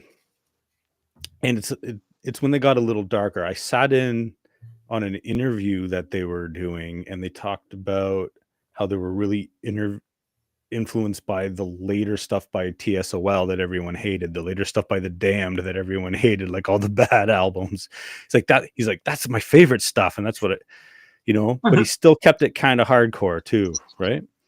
And you know, and I think this album, you know, or this record is when they got like a little bit more of that post sound with the hardcore, as opposed to like the first album. I like all their stuff, but like the very first record was a little bit more pure hardcore with only a touch of this sound, and this is like more of this sound with only with less hardcore in it. If if you've only heard like the Witch Hunt LP or EP, it's the same kind of stuff. I wouldn't be surprised if they were recorded around the same time, because like that Slasher thing sat around for a long time before it got released.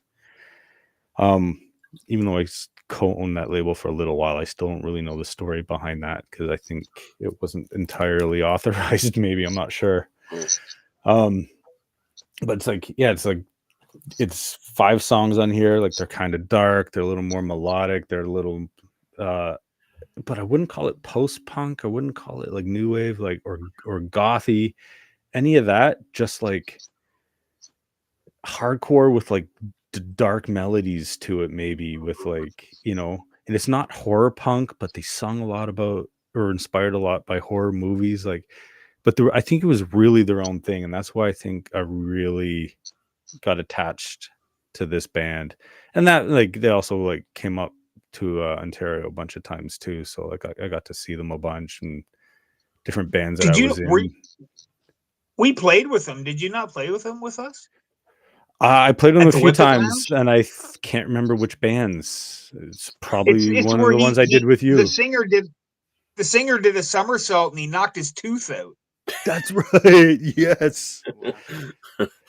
Yeah, he got up and spit his tooth out, and then his band and Red Reaction all piled in the van and said fuck it and went back to like Boston. Toothless. Yeah, but they also like, I think they were the same band that like tried to cross the border. This was a long time ago, before they were really hooked up with the internet. They tried to cross the border at like Buffalo and got turned away, so they drove over to Detroit and got in.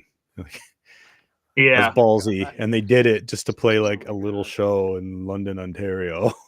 And they were fantastic. You know, they recorded a few more things later too.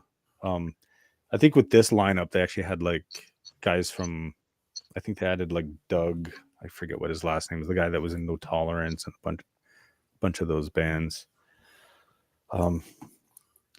One Kevin Gibo, like he does recording engineering. I think he might have recorded it. He did their later stuff at least. He was the guy that was in Red Reaction as well. And just everything about this, like I think the cover looks really cool. There's a whole bunch of different other covers too. Like they did some they did some tour covers, and they did like an acetate one that I think they're all over there, but I just grabbed this one first. Even the colors too, like just a cool yellow on in front of some like black hatching, like Wow. the spiral looking like center label, like it just everything about it I just think looks really cool, sounds really cool, the lyrics are great, and like even Painkiller, like what a powerhouse label, and what a really cool logo for that label too, right? Painkiller number 5, so it was like early on there. Early days. Wow. Yeah, I thought I would have. Run was great. Painkiller killed it, and they actually put out Beyond the Pale, the Toronto band, just like 2 or 3 years ago as well. Like they that's haven't pretty good record too. It is, and so they haven't totally disappeared. Didn't they do Greg's other? Didn't they do the what's the other band that Greg Benedetto plays in with the Spanish name? It's got a female singer. Their 7-inch also came out on Painkiller. Okay. Pure something. I forget what they're called, but yeah, they do stuff. Yeah, just not as often, but something good comes along, they do it. Yeah. So they had a long history, because like I'm gonna guess this was like, I have it written down here. It's 2004. All right, there you go. So like that label's been going for a while. I guess at that time, like mixing hardcore with like bad era sort of Damned and TSOL wasn't very in favor, but maybe these days it's maybe more so. Maybe it happens a lot now, I think, and I think a lot of younger bands will pick like the really shitty stuff, like the Techno Ministry stuff, like the say you're sorry or whatever those are, and they'll mix that into their hardcore. I'm like, no, you're going too far. It's interesting. It goes in kind of cycles, I think. Things get reevaluated. That record wasn't as bad as people said it was, back then, and that's pretty cool though. Mixing that, like you said, he was into like late era Damned and the bad TSOL records and stuff. I like that. I think it's cool. Yeah, and it plays out well, and you could tell it was just coming naturally. They weren't forcing it. It was just what they liked, and it came out. Yeah, amazing band. Beautiful. Nice. All right, Chris, what you got? Fourth pick. All right, this has nothing to do with punk anything at all. I figured there should be at least one like that. Yeah. Okay. Anyone know Gabor Szabo? Hungarian jazz guitarist. I do. Zsa Zsa Gabor? No. You got it. That's exactly what it is. What you like him? You know him? I know who he is. Yeah. Okay. Yeah, he was a Hungarian like jazz guitar player, right? Yeah, but it's dark in a way that's just like really neat. It's almost like Exotica albums. He had this whole run of them in the 60s. This, I think, is his high point. I mean, look at the cover. Yeah, it sounds like this looks. It sounds like just spooky and ethereal and really strange. He was a Hungarian dude that had to kind of peer pressure. That's Greg's band. Yeah. He had to escape, I believe, something to do with the Russian suppression of Hungarian revolution, something where he at a really young age ended up in California, but he hooked up with Chick Corea and a bunch of people like that, but he made a whole run of records. There's one called Spellbound. They all these kind of witchy themes, and he did a lot of different kind of stuff, but this one's really neat. It's really like dreamy but spooky, kind of like sad and creepy at the same time. He got on heroin. He somehow got mixed up with Scientology in the course of getting off of heroin, because the NA sort of thing was run by Scientologists. Something where he kind of had to sue them or something like that. But yeah, they took all his money. They could really like fucked him over, and he died young. He died at like 45 from like the damage the drug stuff had done to his body. And it doesn't really sound like that. I mean, kind of a jazz musician story. So almost like Exotica. I don't know how else you could describe it, but it's really neat. I'd like to read a book about his story. It's honestly, yeah, there must be one out there. I hope there is. I'd like to too. I mean, that stuff was pretty like radical back then. It was kind of guys that had kind of come up on Django Reinhardt and would take. It's like taking it to like other levels of darkness and running with it. For sure. If you know stuff like Sandy Bull, like any of those kind of like folk avant-garde people that just like it's a certain like apocalypse now era of sort of like spooky and I think a collective trauma that sort of came out Mm.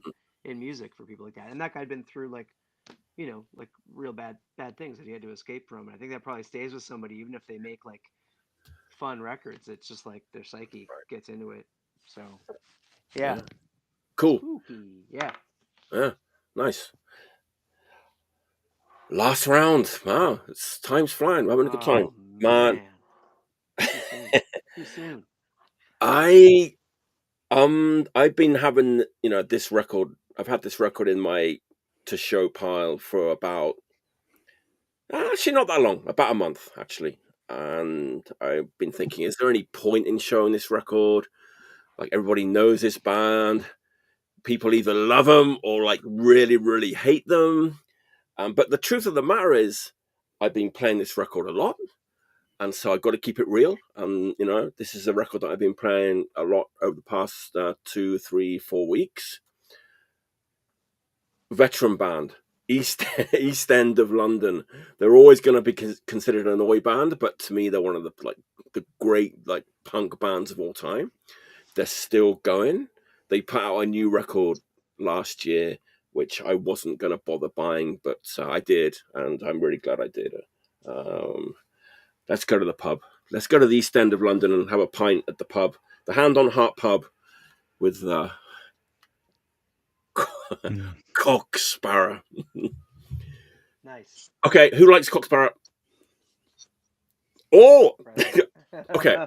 I mean, people either just really, really hate this band or love them. Like, I've never seen them live, and you couldn't go and see them live. Oh my God. Day. Live? These days, you kind of can. But like back in the 80s, you would not want to, or 70s, you wouldn't want to be at a Cock Sparrow gig. But it's fun. Like the music is so like, especially like Colin McFall's vocals. It's just pure like Steve Marriott, like Small Faces. He sounds almost like not identical, but he's so similar to amazing singer. But yeah, I mean, I've kind of been buying all their records as they came out. I bought Here We Stand in 2007. Here We Stand. I thought it was great. Yeah, it's kind of a one side is good, one side's a little slow, but the good ones on Here We Stand are awesome. Yes, there's a terrible song on that record called The Suicide Girls. Yeah. They were trying to they're trying to get all the time. No connection to the sexy lady thing. But so if you want that record, get the picture disc because they rearranged the track listing and Suicide Girl is like the last song on side B. So anyway, get the picture disc of that one so you don't have to listen to it. But yeah, I thought it was a good, great album. I thought Forever was decent. From whenever it came out, 2017. Forever was a decent record. But I was kind of like, I don't really need any more Cock Sparrow records. I don't need a new Cock Sparrow record in 2024. I've got all the others. How good can it be? But people are telling me, you got to get it. It's Cock Sparrow as we know and love them. Yeah. But there's this. Okay, how can I put it? There's this sort of maturity and kind of a melancholic feeling running through this record, like a sadness. It's like they're reaching the end of the road. Even their videos, they're sort of looking back. It could be their last record.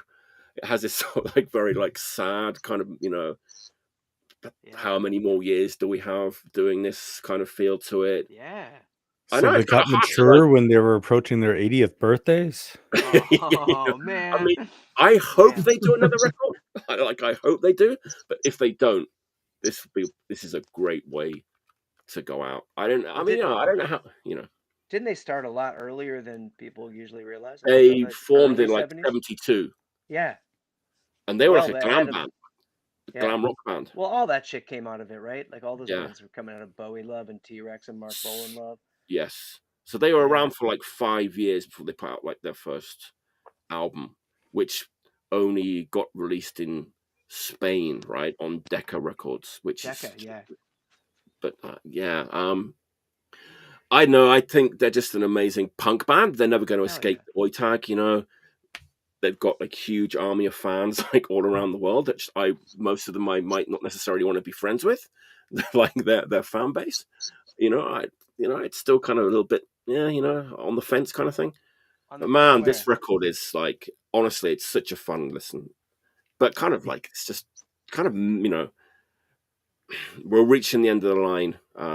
Could be the last record, and there's a real sort of sadness and Yeah, I melancholy. think they're awesome for the same reason. Like when in the British way, and they're kind of just working class. Aside from like the oi trope of working class, whatever. Mm. Like just genuinely, you could be the bassist from Iron Maiden. You're just a dude at your pub at the end of your street. They have that like you can tell they're just somebody's uncle, and their kids are at their shows, and they don't give a fuck. They don't. Yeah, They they're really like, And they're capture not. that. They do, yeah. they're I real think, like yeah, I old. think they deserve it.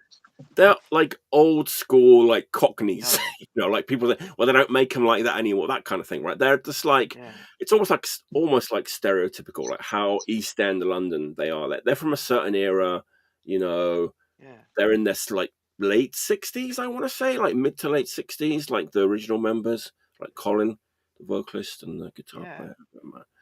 I know you got to be a bit of a miserable bastard, like not to like at To least hate crack. on it? Yeah, you're saying people love them or hate them. Like, who the fuck hates that? They're why? I, I A can't lot see of why you people would. can't stand them, like the vocals, like the sort of, it's almost What? like that sort of Cockney knees up, like show tunes, kind of feel to it. But Have they not heard Shock Troops or the early stuff? Because those are yeah, great. Those are yeah, timeless, man.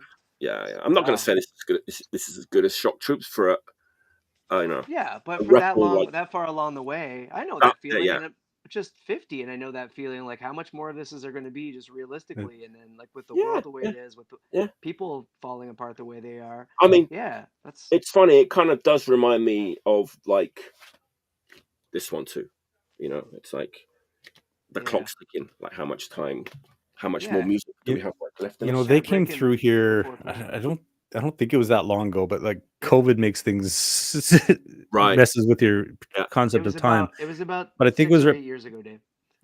was it that long? Yeah, because it I was the mean, Danforth. It was well they before that. they looked really old, but it didn't seem like it slowed them down at all. But like what I wanted to more say is like that was a really big venue with a giant stage, and it just felt like they were hanging out with everybody still somehow. That was so fun. That was so glad that I never got to see them. They were such a bucket list band, and that night at the Danforth, yeah, it was just like 800 people And screaming "Go everybody on" showed up. Like everywhere. everyone showed up out of the Yeah. woodwork. As soon as I stepped in, I see Choke, like Jack Kelly Choke, like just in Toronto. Wow. Like it's like Wow. that's unexpected. He was dating somebody here, or he has a I partner found here that out still. later, yeah, Yeah. because like I ended up running into him in an elevator, like in North York of all places. Like nobody goes Whoa. there. Jeez. Like we're in the same elevator. I'm like, do I know Yeah. who you are? I think Oxbaker deserves all the praise they get and all the love they get. I think they're just like themselves. Andy Nolan had to correct me and say though it's supposed to be pronounced a certain. You'd never know this in Canada, Like but Spire? Spera. No, I don't know. it's okay. You tell So me, dude. a lot of American people used to sort of say that it was spara, like a fighting cock, like Yeah. sparring, right? That's what people thought, but it's not. It's a cock sparrow, which is a bird. And then they changed this because they were originally called cock sparrow originally, and Oh. then the pronunciation when you say it in like East End London, it's sparrow, right? Cock sparrow. So it's just Yeah. the name of a cute little bird. The Oh cock. shit! I always thought it was like a rooster fighting like dog fights rooster like No, it's just Yeah. it's just the sparrow changed to the Cockney pronunciation. That's wow. yeah. Damn. Yeah. Anyway, Yeah. that's been kind of glued to my turntable. It's just That's great cool. I'm gonna record. check that out. I didn't Yeah. catch wind of I mean, that. this is for people who kind of really didn't think they needed like another modern like Cock Sparrow record, like I Yeah. did. But you do need Yeah. another.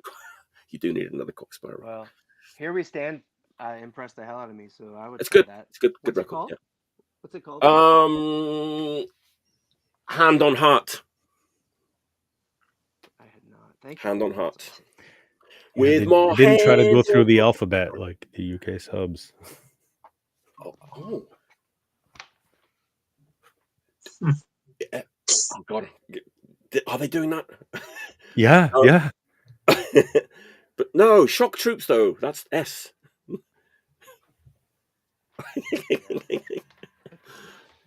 Maybe it wasn't like intended from the get-go, but they ended up doing Then it. they right? started doing. Then they started like, Yeah. maybe. All right. All right, Woody, what you got? What's your last pick? Okay. Every other time I've been on here, I always finish it off with a 7-inch record. This will be no exception. Nice. Going into the world of metal, I'm sure Michael liked this. 1983 Power Station Records. Tokyo Blade. Oh yes. Power Game. I don't have that, but I love the Blade. I love the Blade. Now, my experience with them when I was a kid, I had Midnight Rendezvous. It's the only Tokyo Blade that I had, and it's a good record. But I always felt that it was a little too soft and subdued, like compared to what I thought they would be like. But this is exactly what I thought they would be like. This is a lot harder. It kind of just comes charging out of there. It's Power Game, fantastic song. Death on Main Street on the B side, also a killer track. Yeah, it's all you would expect from like a new wave of British heavy metal single, right? Doesn't turn up a whole lot, at least not in my estimation. But yeah, super good. And yeah, like I mean, I like Midnight Rendezvous and all those ones, but I like this stuff better, to be honest. I think so. I haven't heard that, but I would say that like Midnight Rendezvous, they'd already started like mellowing out and going a bit sort of the Def Leppard way. So, but any of the records before that are great. I think so. Yeah. And even to this day, this and Midnight Rendezvous, I think I might have Night of the Blade as well. But that's good. That's a good one. I just don't see too many of the records turn up, and I mean, I'm living in the land of bonsai, so and that they've released a lot of their records. And I have a lot of bonsai stuff, but the Tokyo Blade ones don't turn up that often. Okay. So yeah, no, it's not how I rock. It's like real, like just working class, like British meat and potatoes in a good way, like new wave of British heavy metal, from the era. There's so much of it, but Tokyo Blade were maybe like a little bit late to the party, maybe. They were still doing it in like 86, like 86, like 87, putting out records that, the sort of, it was over for most people. They kept doing it, putting out records, and well, they were keeping spandex alive, right? They were. You got to do it. They were. So, yeah, big fan. But yeah, it's a great single. So nice. Gotta love the Blade. Oh yeah, agreed.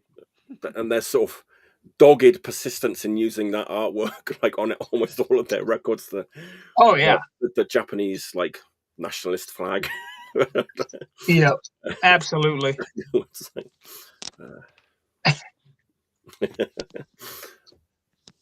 All right. Follow the Blade, Dave. Follow the Blade.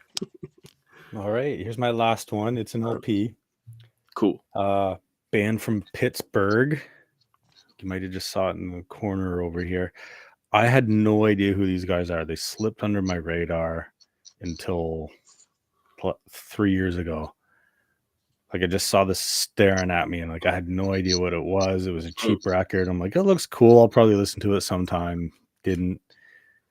Someone came in the store and was like, that is an incredible record. It was Simon Harvey. His name's coming up again. He's got great taste. Like, that's an incredible record. I'm like, okay, I have to listen to it. I love it. It's Necrosadia. Oh, yes. That's absolutely killer record. Killer. It's amazing. It's amazing. Chris, do you remember this one hanging around the shop for a while? That record, yeah, but I never heard it. Yeah, one of those like I don't know if it still is, but one of those like $5 like lost rip. Yeah, it's a rip yeah, it's dirt cheap. It's like when's it from? It was 10. It was 10 Canadian. It was like nothing, and so, and like at first, like I look at him like, okay, this looks like maybe a thrash record or something, or at least like an 80s metal record. It is just pure awesome fast hardcore. It's so good. It's they have 7 inches too, like 3, and they're not so good. You don't have to dig those up. They just sound like crappy punk, and they don't look as cool either. But like everything about this, it's like super fast late 80s punk. Like it was on Wreck Age Records, which was like a powerhouse label at the time, which is surprising that I still still didn't make my radar. Like Wreckage is the label that did Dropping Many Suckers by Madball. Like it was a significant label. They didn't have a ton of releases. Like the rest was like Yup Aside and SFA and Bad Trip and stuff like that. Yeah. So this band from Pittsburgh, super fast, like the vocals. So it could have been anything. You first hear the riffs, so you're like, okay, you could put metal vocals on this. You could put punk vocals. Like, what's it going to be? And it's just really good hardcore vocals, like gruff, kind of high, on the high end. You can understand what he's saying. Usually, the only thing that stops it is not the grunting or whatever, but because it's so fast, you know. He's got that great sort of rasp, but like you said, he can understand like every word he's saying. You know, can understand it. It's wonderful. I found out only today, actually, when I was just listening to it and looking it up. Two of these guys went on to play in Os Rotten later. I had no clue about that. Like everyone knows Os Rotten. I love Os Rotten. I listen to Necrosadio more these days, and I wish I knew them all along, because I would have listened to them more all along. And they've got this really they've got this image in here, like that in the Death Threat record, they've got that like hot dogs on high gear image. Well, here they've got a McDonald's with a hamburger tombstone in front of it. How many millions slaughtered? Wait, that's a dead hamburger?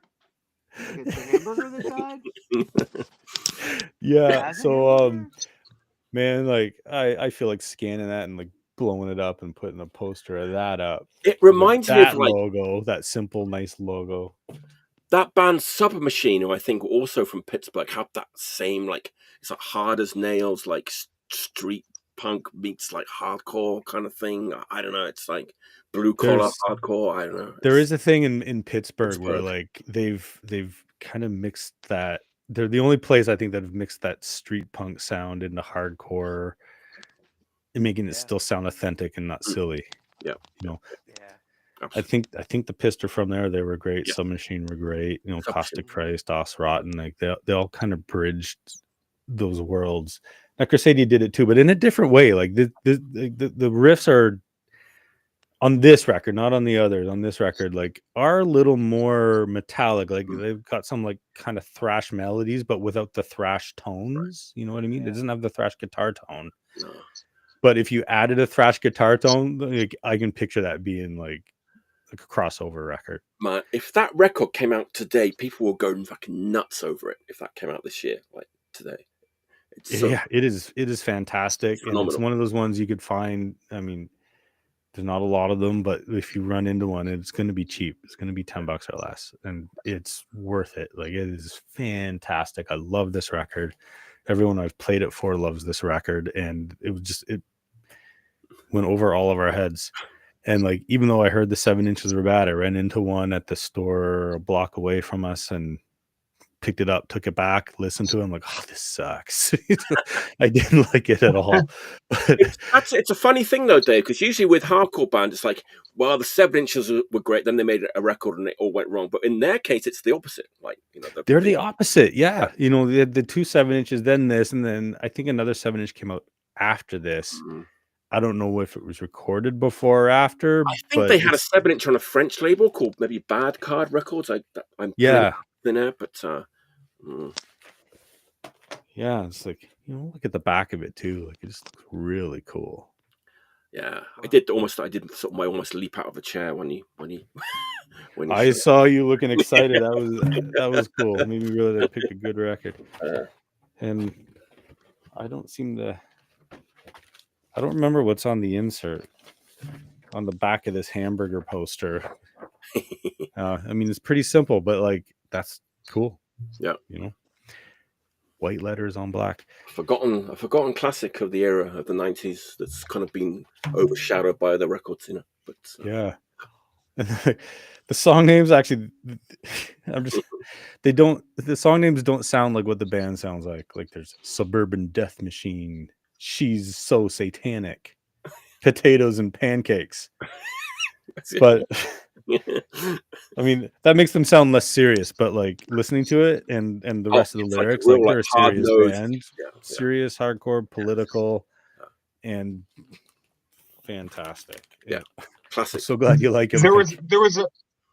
was a later Pittsburgh band called Suburban Death Machine, I believe. So I guess that's where they got the name from. There you go. Big influence.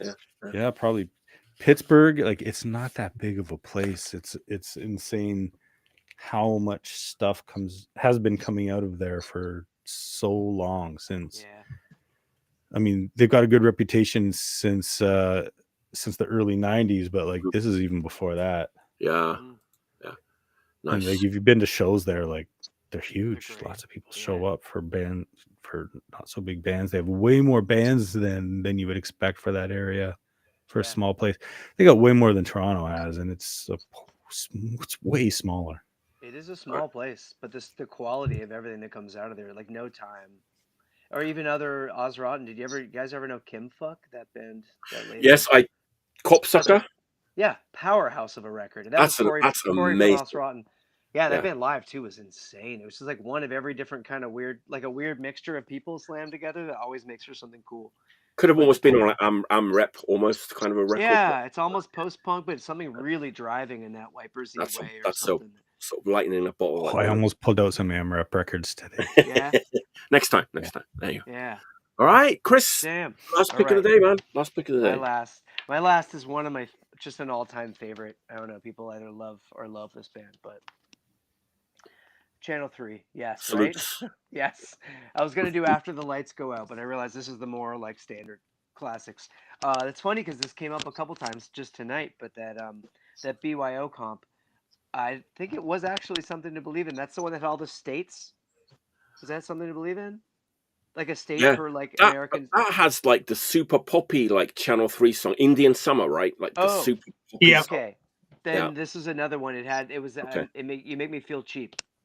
Whatever BYO comp that was on, they had all the American states and the flags and the band from everyone, but like DOA as well, I guess. Oh, like with the big poster. You know what I'm talking about? Maybe it wasn't Something to Believe in. It was but it was like it was a BYO comp like in the same run. I always mix them up because I had the CD first, which put them together. Somebody tell us what that was. But either way, that You Make Me Feel Cheap steered me to them, and it's one of those ones I remember listening to in my mom's basement, in my bedroom, in my mom's basement. Like, so you know, something really hits you and you remember like the situation you were in as you're taking it in. But it just had that. Like, I really always gravitated towards like 80s sounds, like that kind of suburbia era. But also this is like tuneful. We were just saying this too, but like the right kind of tuneful in the way that X is, or maybe like early Up Bad Religion up to a point, the right and wrong way to do it. And this just had the right. It had like everything that felt California about. I don't know. It felt just like Californian in the suburb, early like Suburbia, the movie, like that world of stuff. I don't know. Songs about Nazi war criminals, songs about waking up with a boner. It's like whatever you need it to be.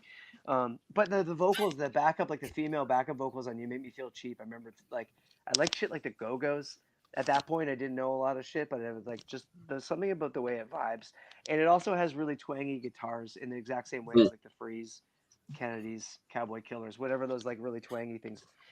I don't know.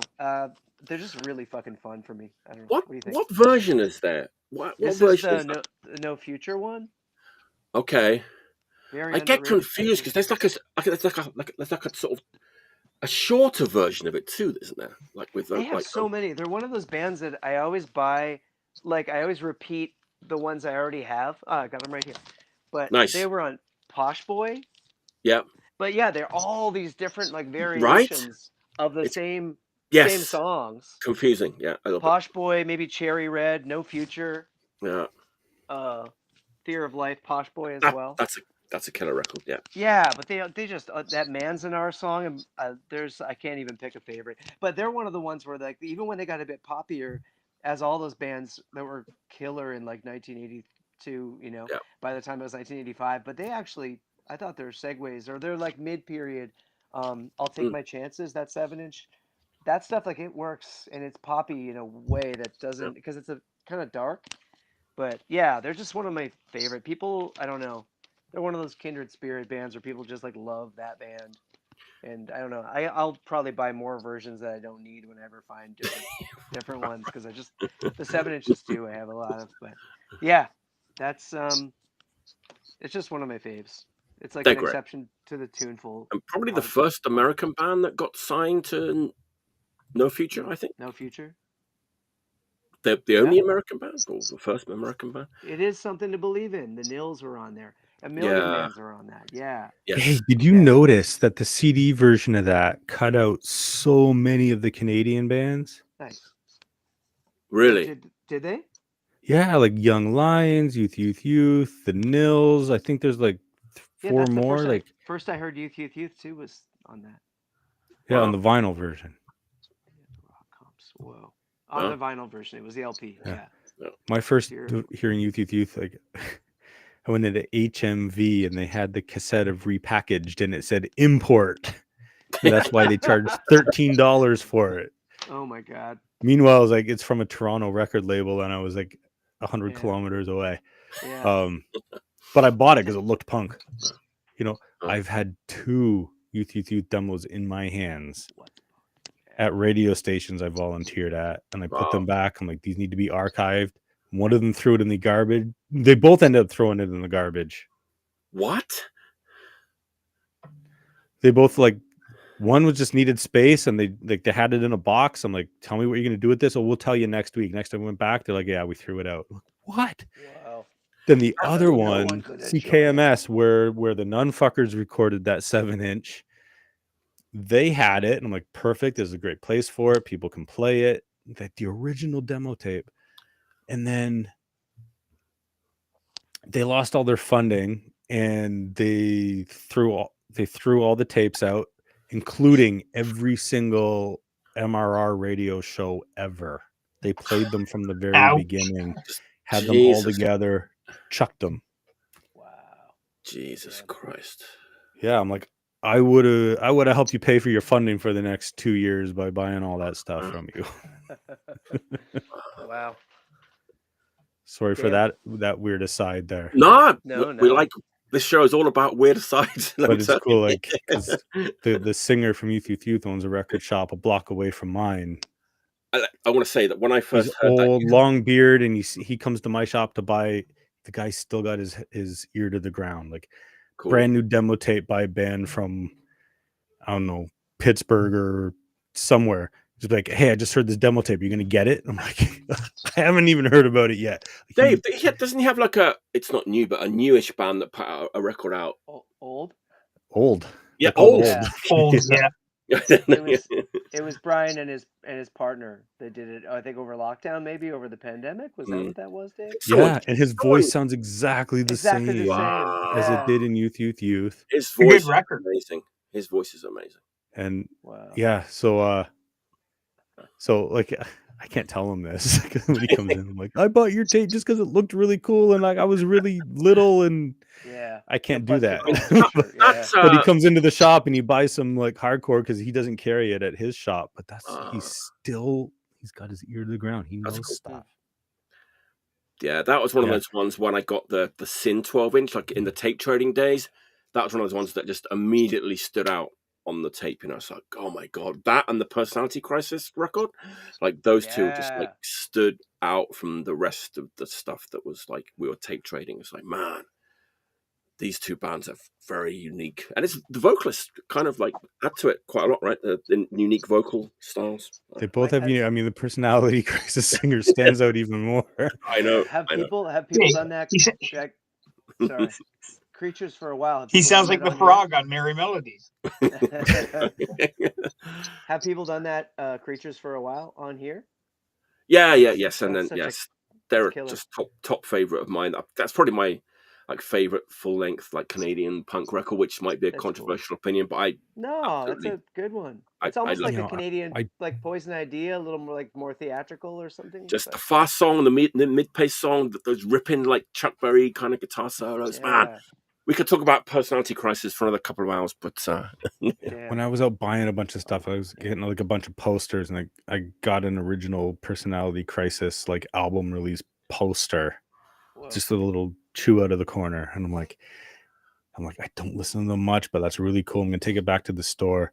And this guy came in on the first day. Also goes by Woody from Newfoundland. You know the Woody from Newfoundland. He's like, Oh yeah. before I even showed him, like he brought up Personality Crisis. Like I have every version of that album that's ever come out. I'm like, you need this poster. Here you go. Nice, man. If anyone's holding, I wouldn't mind like an original of that record because it's one of my all-time favorites, and I only have the sort of God, how long has it been? Like 10 years ago, it got reissued, something like that. Is that about right? 10 years? Is it that long already? Maybe even longer. I don't know. I'm fine with it, but I would like to own an original someday. So. And then one of those guys joined the later melodic SNFU lineups. There we have it. Nice 2-hour show. Compact and bijou. Yeah. Nice 2-hour show. Great picks. We had a great time. We'll probably carry on chatting a little bit after the show if everyone's up for a bit more chatting. Let me just announce next week. Next week's all about Chicago. Jeff Reis from all the bands. Derek Kenny, Matthias Weeks, Council Records coming back on. It's going to be a Chicago Fest next Friday, April 18th, 10 o'clock Eastern. Hope to see everyone in the chat again. Going to have a great time as always. We're going to sign off now. But we'll carry on chatting for a little bit after the show. Okay. Hey everyone, thanks for tuning in. Thanks for all the comments. Paul loves the random pull. We've got things to talk about, Paul. Next time we'll do the random pull next time. Wow. Well, thanks everybody. All right. Until next time. Cheers. Stay healthy. On the Dr. House. Stay healthy. Yeah, we gotta do this. We gotta finish the next one.